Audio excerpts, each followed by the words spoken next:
Hello, my name is Dipanj, and I'm an R Shiny developer at Epsilon. Welcome to the fourth Shiny Gathering. Thank you for joining us today. If this is your first time, or if you're watching this later on YouTube, Shiny Gatherings is a community live stream session that happens on the last Tuesday of every month. But we have some surprises in store, so stay tuned along the way. Also, we have recently renamed our ShinyCon Slack to Shiny for All to foster this community. If you have a question, a showcase, or even just an idea, we invite you to start the conversation. Now, on to the main event. It gives me immense pleasure to introduce Veerle van Lempert, who is the Managing Director and Head of Data Science at Analytic Health. Also, she is the Director and Consultant at Hyperbright BV. If you are here, you probably already know Veerle, and if you don't, you will get to know her today. But my money is on the first one. Today, she will walk us through the very popular topic of async programming in our Shiny, continuing and building on her keynote from ShinyConf earlier this year. Please note, we will have time for Q&A later, so if you have any questions, feel free to put them in the chat on the right. Excited to have you here, Veerle. The stage is yours. Please continue. Thank you very much. Thank you for the lovely introduction. Some of you may probably know me. I talk a lot about on LinkedIn about R Shiny because I think it's great.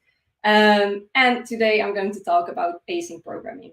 As already said in the introduction, I gave a keynote at the Shiny conference earlier this year, which was all about like the theory behind async programming and why you would want to use async programming. But today we're going to get our hands a little bit dirty and dive into the code. So let's get started. I'll share my screen and then you should see, if everything goes right, a nice shiny gatherings logo. Can somebody confirm if it actually is true? Because I see some Apple issues.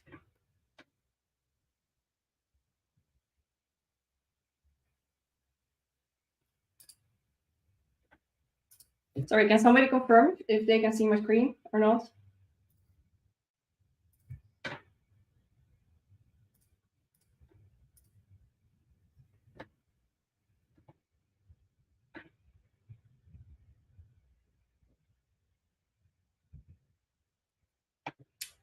Oh, this is...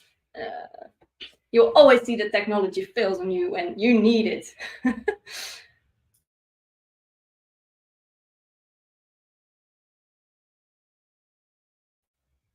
I tested it and it was fine before, but oh dear.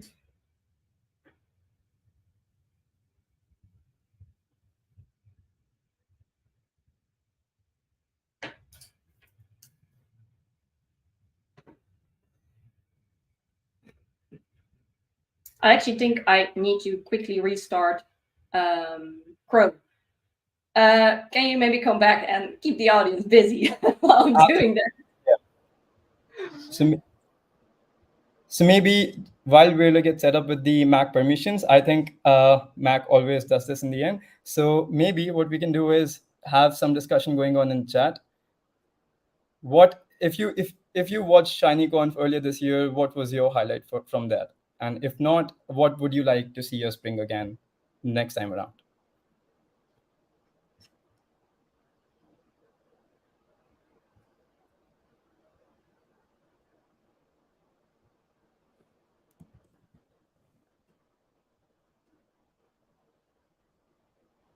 I see no messages in the chat. So either there were no highlights. Yeah, I think we have something. So we have from Eric, who says Philip's keynote was amazing. Thank you so much, Eric. I'm sure Philip would appreciate that a lot.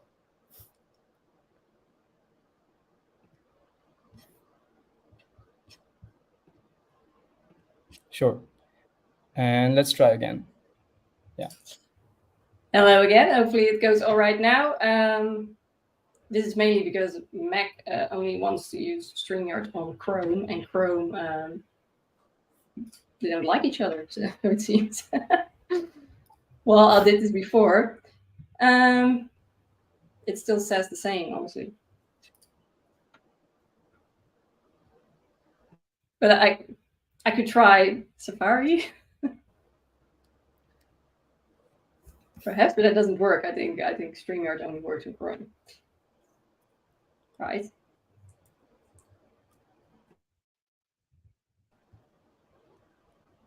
No.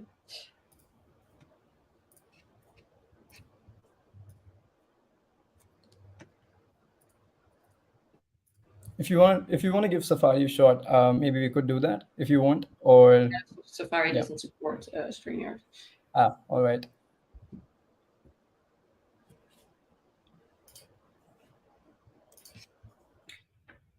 Yeah, this is a bit tricky.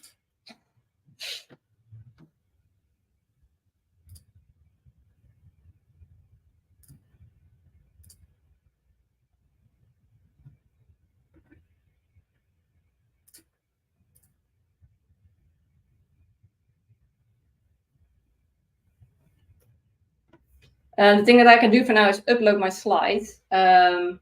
Unfortunately, that won't be able to allow me to live code if I can share my screen. But then this will be a very short gathering because most of it is live coding. Wait, I think I see your slides. Yeah, but these are slides that I uploaded now, not my screen. So I can't code in here, which is a bit unfortunate, as that is the biggest part. Yeah.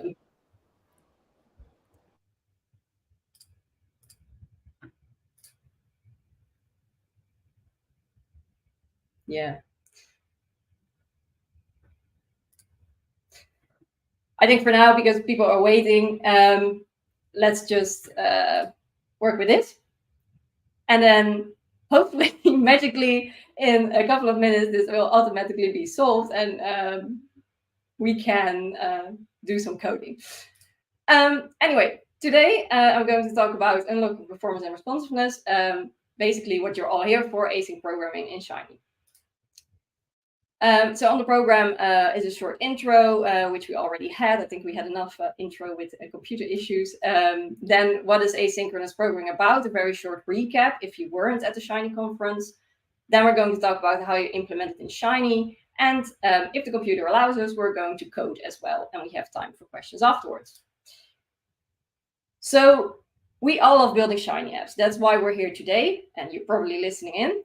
You like to build Shiny applications, and you all love apps until you encounter an app that's super slow, that keeps you waiting for 10 seconds, which is, sounds short, but is very long for a web app.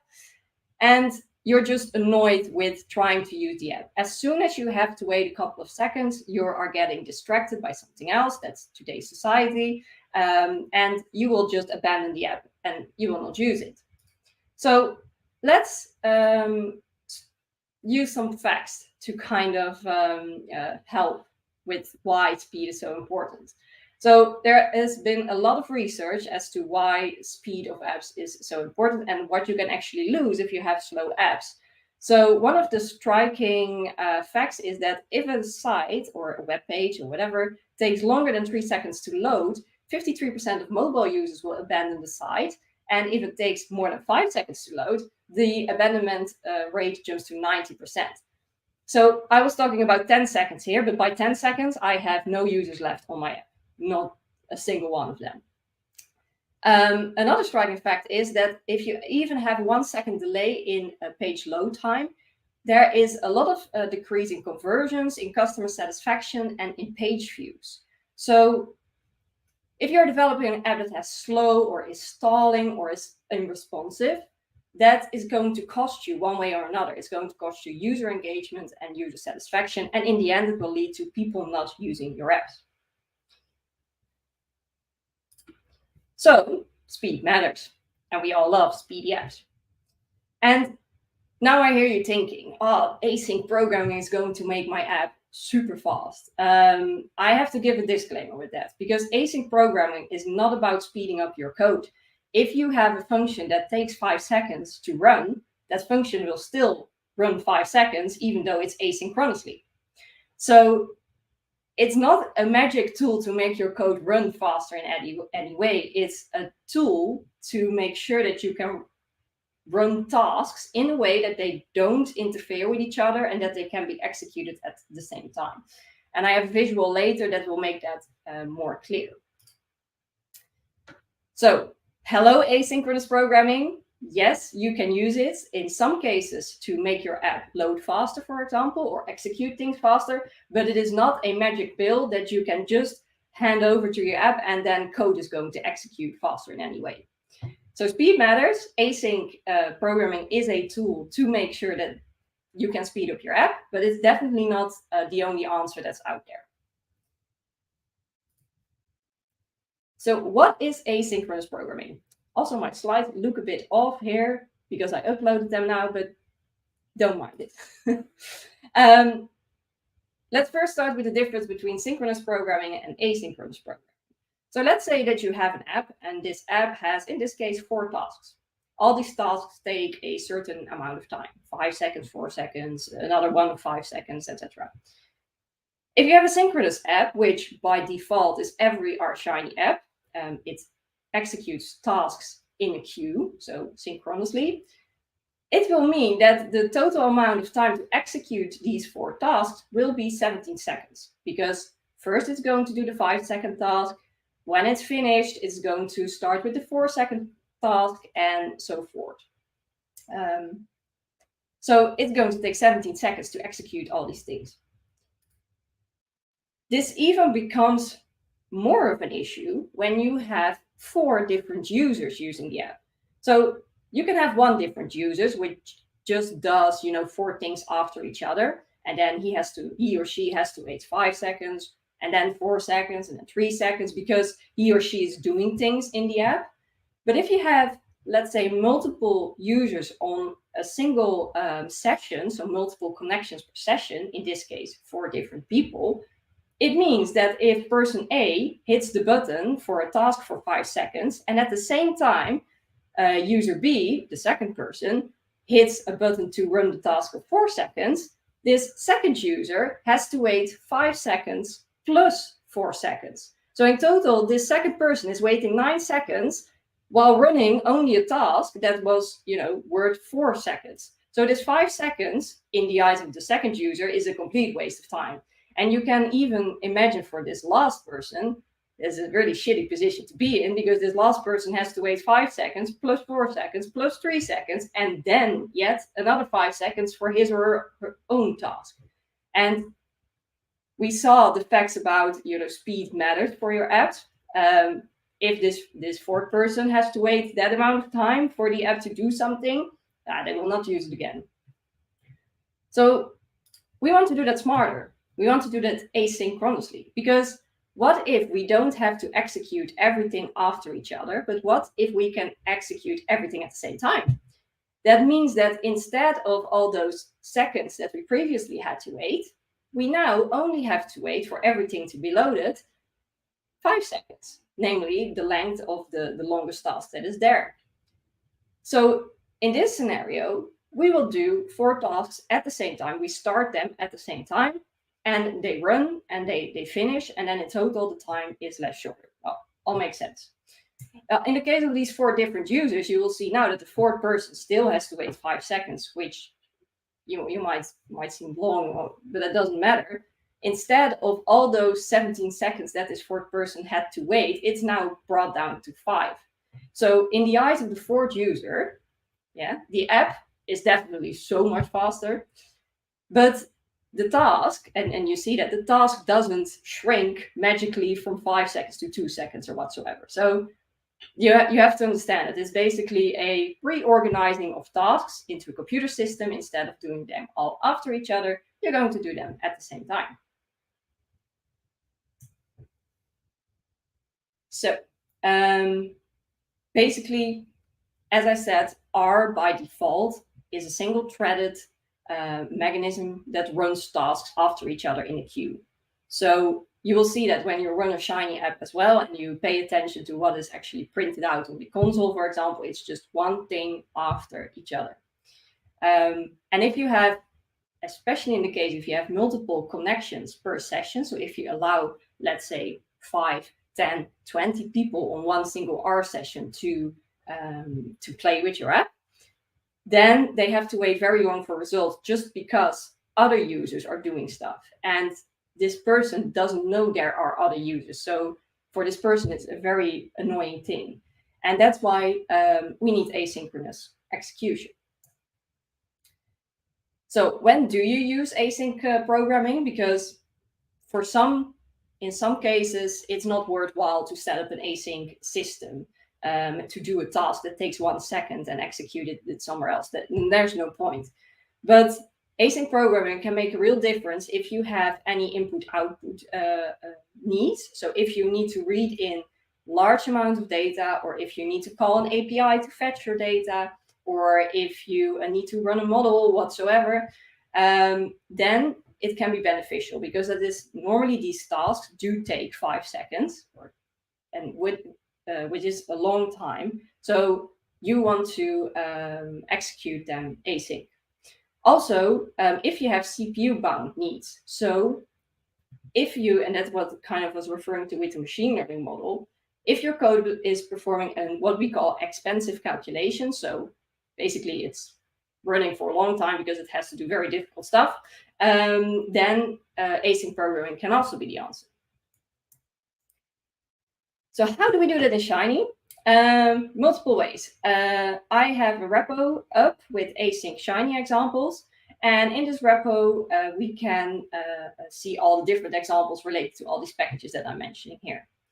So there are multiple ways. There are many packages developed for implementing async programming. Most of the well-known, I think, is a combination of future and promises. So basically, this is a combination of 2 packages, which allows you to use a promise, which is something that you would use in the future, to implement async. Then we also have Callr, Coro, and Crew. And I can tell you all about these packages, but what I really wanted to do was live code with you, mainly to show you how Callr works, but also how Crew works. Because there are 2 packages I wanted to highlight, which is Callr, which basically, as the name suggests, call R from R, meaning that from within one single R session, we can call different R sessions, background processes that will execute the work while the main thread, so the main R session, is being kept free. And Crew, which is relatively unknown, but is an amazing package that is built on top of Mirai, which is a package that has a very clean and neat interface to execute also tasks somewhere else. So it could be in another background process on the same machine, but could also be on remote sessions. So very shortly, to visualize what Callr, for example, does, it creates separate R processes that are different from the process that is running Shiny. You can set up as many background processes as you like. So in this image, there's just 1 background process, but nobody's stopping you from making 5 or even 10 background processes or whatever your app needs, besides, obviously, CPU limits on the machine you're trying to run it on. And then we have Mirai and Crew, which is a combination. So Crew comes on top of Mirai. Mirai, by the way, means future in Japanese. I have no idea how in Japanese you would pronounce Mirai, but I'm just doing it my own way, probably totally wrong, but it means future. And that also ties back to the most well-known package to implement parallel processing, which is the future package. So what Mirai kind of does, and what's the beauty of Mirai, is that it's very lightweight. It has a very tiny, pure R code base, which only works with 1 dependency, which is called nano-next. I'm not going to go into the details of what it exactly is, but it allows you to basically send messages from a main thread to kind of other threads, so other processes. And then the Crew package is built on top of that, and that is basically a nice interface that allows you to control how many background processes you set up and how you're going to divide how tasks are being distributed from one to the other process. And then I wanted to code. And now I can be very stubborn and just try again to see if it magically works, because I really hope so. Because it's so much more fun if you can see live what's happening. But I have no luck, so it seems.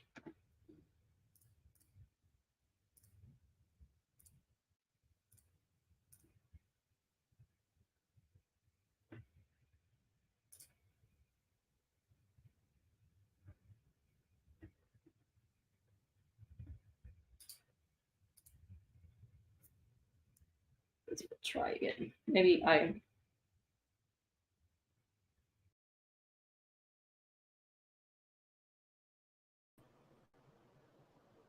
So I hope everybody is enjoying the session so far. We have some technical scuffles today, but then what would be the fun if we didn't face some issues? And I think that's the fun with live streaming actually. And this brings a more, I would say, a more community feel to the whole thing. In any case, I've been loving the chat so far. I have no idea how Eric knew that we'll ever talk about the crew package, but that's amazing that it was already predicted in the chat. Uh, and I think Veerle's back. So let's see if we can get it to work this time. Yeah.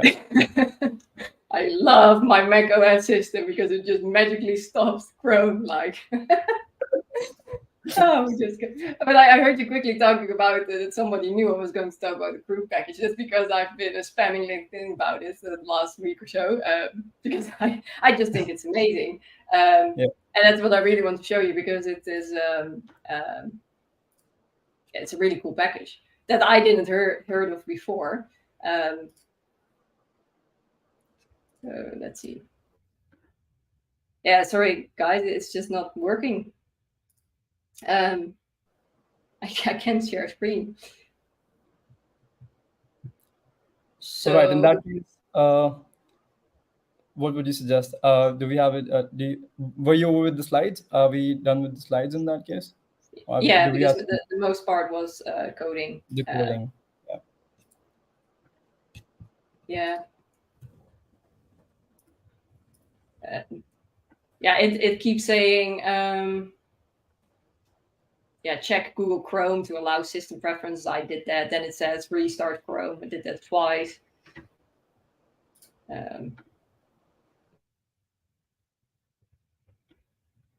I really don't know what to do. Well, maybe Libby's suggestion is good. A Q&A. You can always do that. Yeah, absolutely. Kind of, We can move to Q&A for sure. I think that would be a great idea. So any questions that you have, please feel free to throw them in the chat. And I think we already have one question from Eric, and it's coming right up.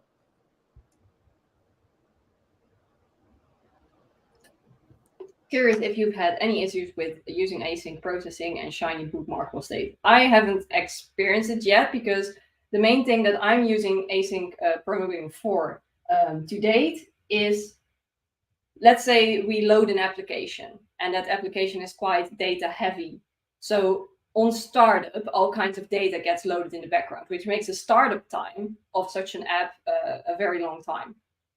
Then if I can do that in the background simultaneously, we were able to bring, in our case, our application, it was a 30-second startup time previously or something. We could bring that back to, let's say, around 10, which is, it's a massive improvement. It's still not completely there yet, but it's a massive improvement. So that's what we use it for mostly, to kind of bring data in. So we don't really have anything to worry about with the shiny state at that point in time, because it is all about getting the app ready for then people to interact with, instead of them doing on the fly running calculations. And I also think I see the main benefit there when it comes to async programming, basically the input output. So I hope that answers the question, but I haven't had any issues with it. I think while you were answering, we have so many others popping up. So I think we'll have a great Q&A session today. And yeah, I think Eric also responded. So here's Eric's response. And we can move to a question from Juan, who asks about shapefiles. Yeah, you can load anything in an async process, because basically you're just opening an R session separate from the R session you're running your Shiny app in. So whatever you can do in R, you can also do in a background process. So even how it normally looks like, and I have all the code on my async repo, so you can check. But what you would normally do is like you start this background session as if it's a clean R session. So you would even do things like loading libraries and stuff, because that session doesn't know anything about its main section that it's coming from. It's just a standalone session. So you can, whatever you can do in R, you can do in the background session as well. And then you can just send that data back because a shapefile you can just load in an R object. You can just swap R objects around from one session to the other. That's no problem. Fantastic. I think I worked with a larger shapefile earlier, last year, I think, and I would definitely benefit from this as well. We have a question from Libby. Ooh, that's a good question. How did I get started with async programming? So basically, as I told you, we had a big app that loaded a lot of data because it was a data-heavy app running all kinds of processes for a certain company.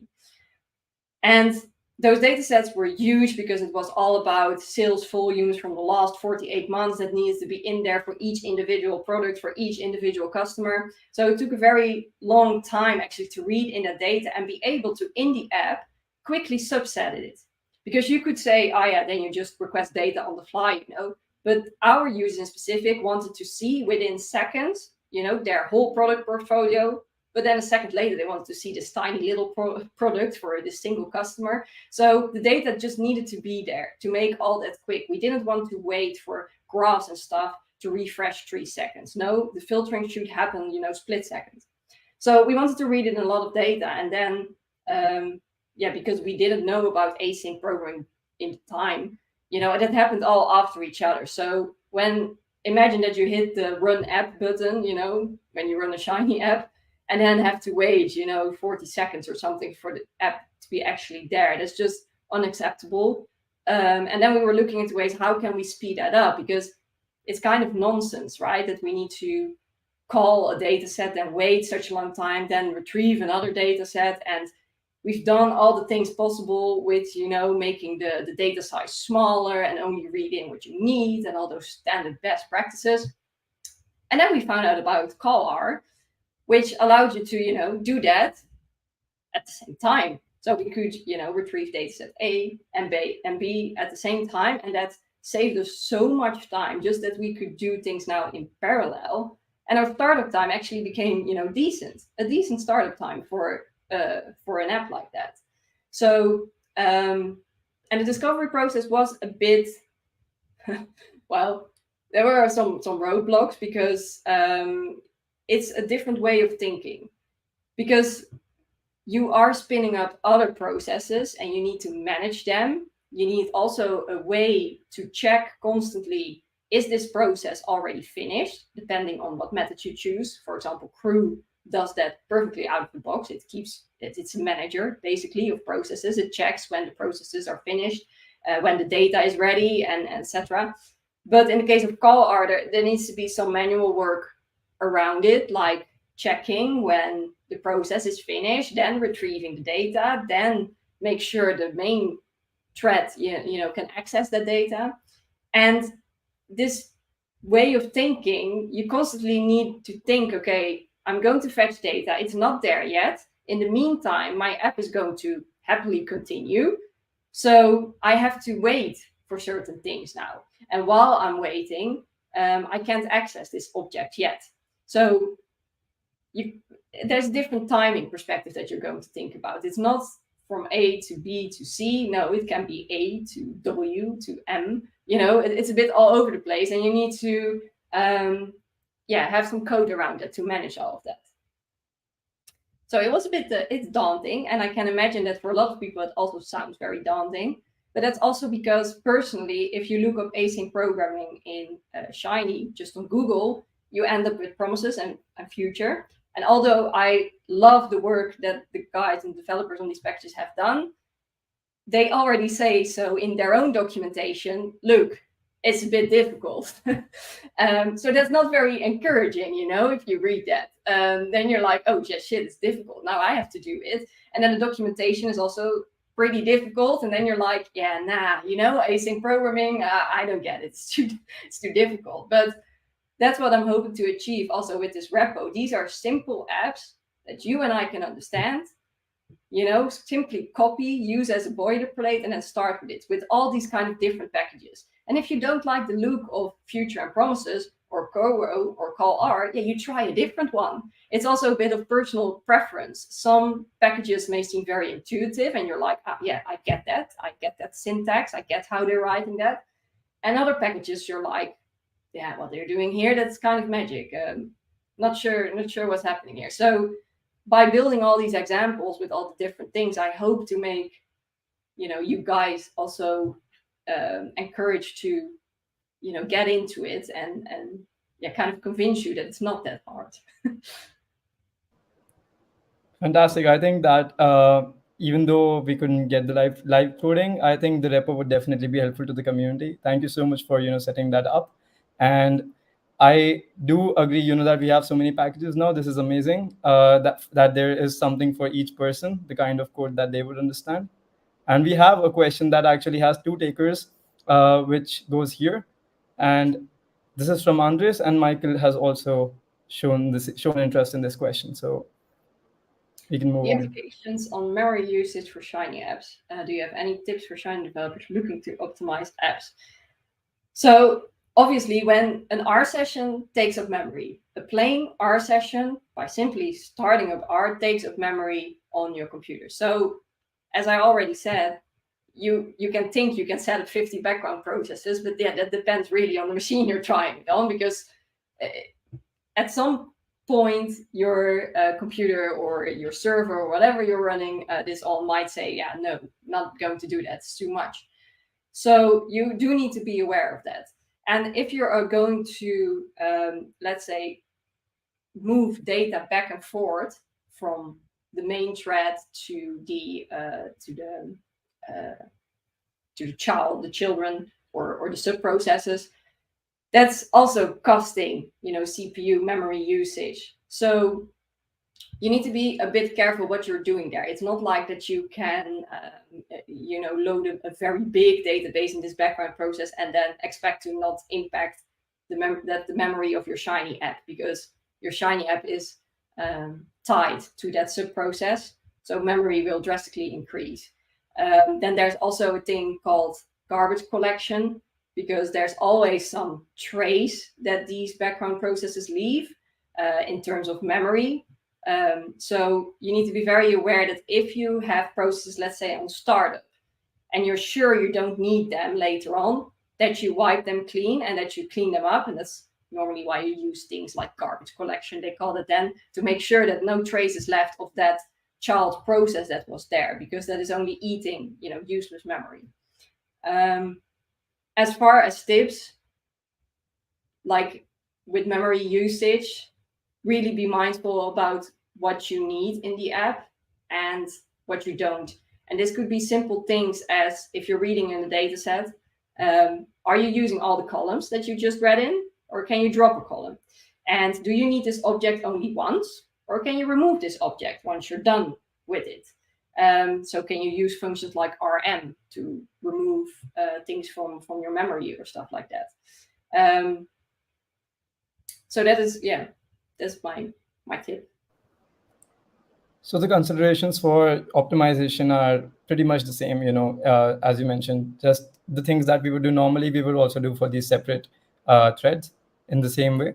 And I think we have one question from Mayank, who wants to particularly ask about the data loading at application launch. Yeah, currently Callr, but that was before I discovered last week that there was something called Crew, and now I'm totally in love with that package. So yeah, I use Callr mainly because I could personally understand very well what was happening. There's namely a function that is called a background process or something, BG, RBG. And that's just, okay, I spin up a background process and run this code in this background process, then return, the results as a list, and then you can access that list. So for me, it just made sense to do it like that. I could, and when it comes to, how many background processes you're setting up, if you're using that function, you're setting up one background process. If you want a second background process, you use that function again for a second process. So for me, that was an easy way to start with async programming. And now, personally, that I've seen Crew, I would say maybe it's if you're just getting started, it's maybe a bit less intuitive, also because it uses R6, which for some beginners is just also a bit, daunting and a bit more abstract. But I think even with that, it still is relatively straightforward, because you just say, okay, set up my manager, basically. And then I have a manager with processes. You can even choose, I want 4 background processes or 1 or whatever you want. I want them open this long. So if they are not used for 10 seconds, I want to shut them down. Or maybe if I want to keep them open forever, so kind of persistent. It is all very clean syntax. So I would definitely recommend checking that out. Fantastic. And we have 2 more questions left. So thank you for just, going through these. It's amazing how you're just, taking them one at a time. And we have a question from Alexandros about the Shiny session and getting inputs. If I have only one user while async process is running, can I receive new inputs in the same Shiny session? Yes. Because let's say if you have just one user and he or she is executing a task that runs a machine learning model that takes 30 seconds, extremely long. In the meantime, the 30 seconds are executed in another process. In the meantime, the process with the Shiny app running is free. It has nothing to do, because it's just basically waiting until the sub-process is finished, but the main process has nothing to do. So the user is free to do what he or she wants. So he or she can run another analysis or download some data, or the app doesn't become unresponsive. It totally remains responsive. And in the demo app that I was going to use, I would demonstrate that by running a clock.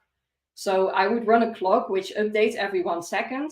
And you could see that if the app was synchronously, so one at a time, that when I was running a task for 5 seconds, the clock just freezed for 5 seconds. And then after 5 seconds, it started running again. While if I was using async with Crew, for example, then the clock just kept running, just neatly 1 second after each other, while it was executing a task that took 5 seconds. But that task was executed somewhere else. So the clock would just keep running on the main app. So nothing froze. There were no grayed out graphs or whatsoever. The results appeared when they appeared. And whether that was, in 1 second or in 5 seconds or 20 seconds, it all went fine. So that's the beauty of it. So although it still doesn't make your code run faster, because, if that function took 5 seconds, it will still run 5 seconds, but the user isn't that annoyed, because the user doesn't see, the whole app freezing and stalling and grinding to a halt. No, the user can just continue on as usual. You can display something in the app like, hey, hold on, we're getting the results for you. Leave the window open, but do something else instead in the meantime, or whatever. Or you could update the UI to show some animation that helps people with, making waiting less boring. So yeah, it makes user experience way better. Yeah, I can already think of some use cases where the data is loading and the user has some visual feedback, while they can if it's a rote process where they actually do the same filtering each time, they can select the filters beforehand. So by the time the data comes in, they would actually have everything set up. Definitely, I think that's one advantage. And we have a question that kind of compares Plumber with this whole approach, and which would be better. If you have a model, it takes a long time to run, uses a lot of big model, would it be better to use async or create an API with Plumber? That depends a bit on your setup, because let's say you create an API that runs that model, great. That API needs to be hosted somewhere, right? If that is on the same machine as you have deployed your Shiny app on, it doesn't actually really matter because it uses the memory of the same machine.